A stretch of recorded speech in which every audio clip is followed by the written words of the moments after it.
तर नमस्कार मंडळी, आज आपण बनवत आहोत झणझणीत असे मटण.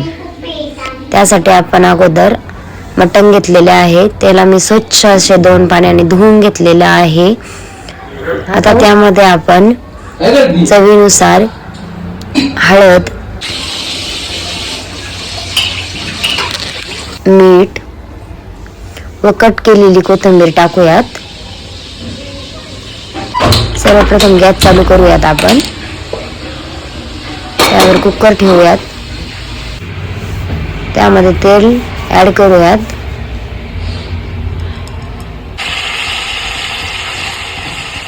मटण टाकून परतून घेऊयात. आपल्याला सूपची क्वांटिटी किती हवी आहे त्यानुसार आपण त्यात पाणी ऍड करूयात. आणि 5 शिट्ट्या आपण कुकरला देऊयात. कुकरच्या शिट्ट्या होतात ते तोपर्यंत आपण त्याच्यासोबत खाण्यासाठी भाकरीची तयारी करूया. छान असं आपलं मटण शिजलेलं आहे.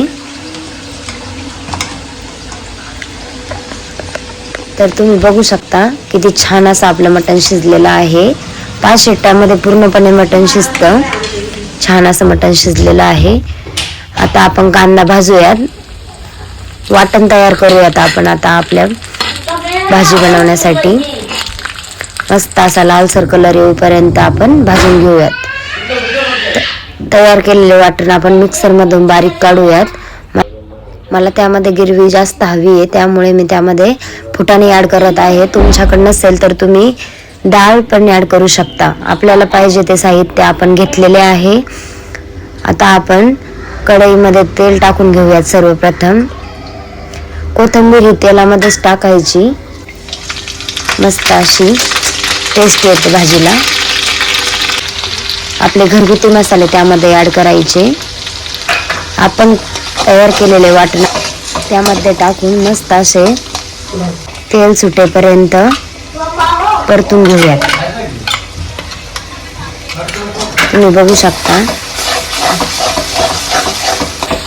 छान असं तेल सुटायला लागलेलं आहे आपल्या मसाल्याला. बघू शकता छान असं तेल सुटायला लागलेलं आहे. त्यामध्ये राहिलेला मसाला आपण टाकून घेऊयात. मस्त असं तेल सुटायला लागलेलं आहे आपल्या मसाल्याला.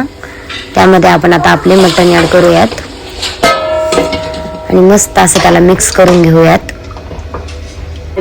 बघा आता छान असा कलर दिसायला लागलेला आहे. छानशी तरी यायला लागली आहे. मला थोडा रसा जास्त हवा होता त्यामुळे मी त्यामध्ये थोडं पाणी ऍड केलेलं आहे. तुम्हाला तुमच्या क्वांटिटीनुसार तुम्ही टाकू शकता. आता छान अशी भाजी आपली दिसतीये. आता याला आपण 2 ते 3 उकळी येऊ तर ठेवायचे. छान आपली बऱ्यापैकी भाजी तयारच झालेली आहे. मस्त झणझणीत मटण आपलं तयार आहे. चला मस्त घेऊयात आता. आऊंना देऊया वाढून. छान असं आपलं मटण तयार आहे. मस्त आऊंचं ताट देखील तयार आहे. छान असं ताट देखील तयार आहे. तर कशी वाटली रेसिपी नक्की कळवा कमेंटमध्ये.